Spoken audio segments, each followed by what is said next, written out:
Iriska's last litter. She's actually retiring, and funny enough, the person who's getting Iriska as a retired queen is also going to be keeping one of the kittens that she's raising, whether it's one of these brown boys or one of the silver kittens that actually belong to Honey, but Iriska is helping out.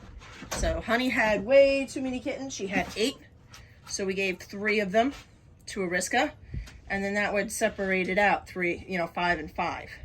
So Iriska is actually raising with these 2 brown boys 3 other silver kittens from Honey. You're gonna see them in a little bit. But here's Doc and Marty.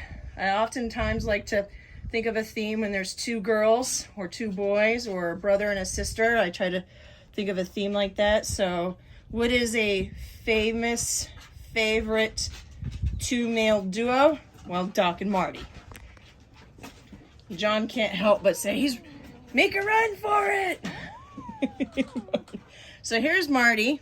You can see that the rosette's already opened up. The brown color's already coming in. Now this will be a reddish brown litter.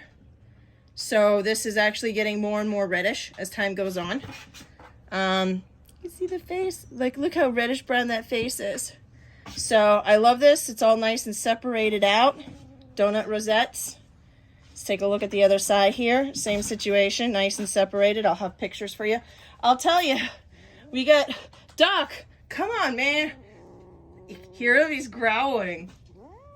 Oh, that's your toy? Is that your toy? Oh boy. Every once in a while you get one of those really possessive kittens that want their toys and no one else can have them, and they'll hide them, bury them, growl over them.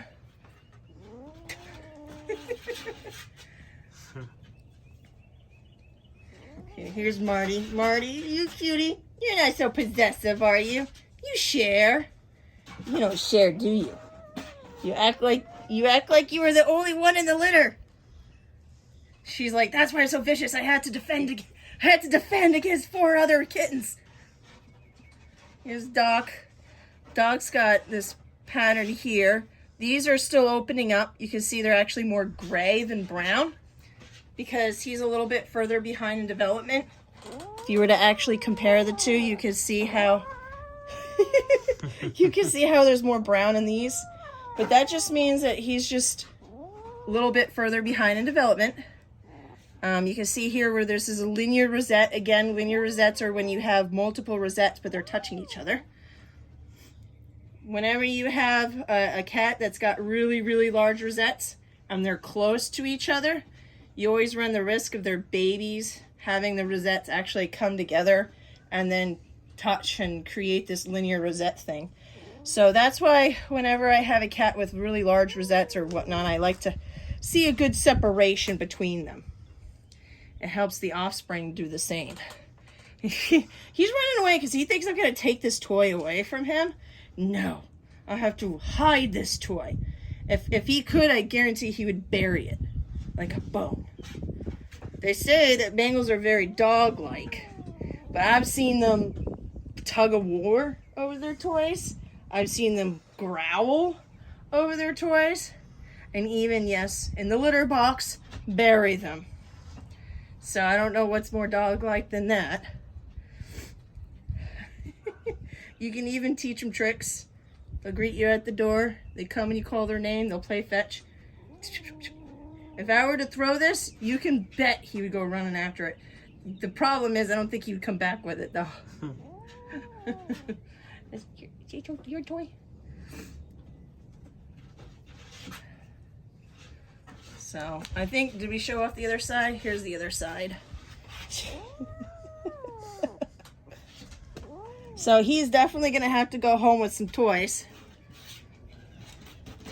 This one here is definitely toy oriented, so you could probably train him using toys as his reward.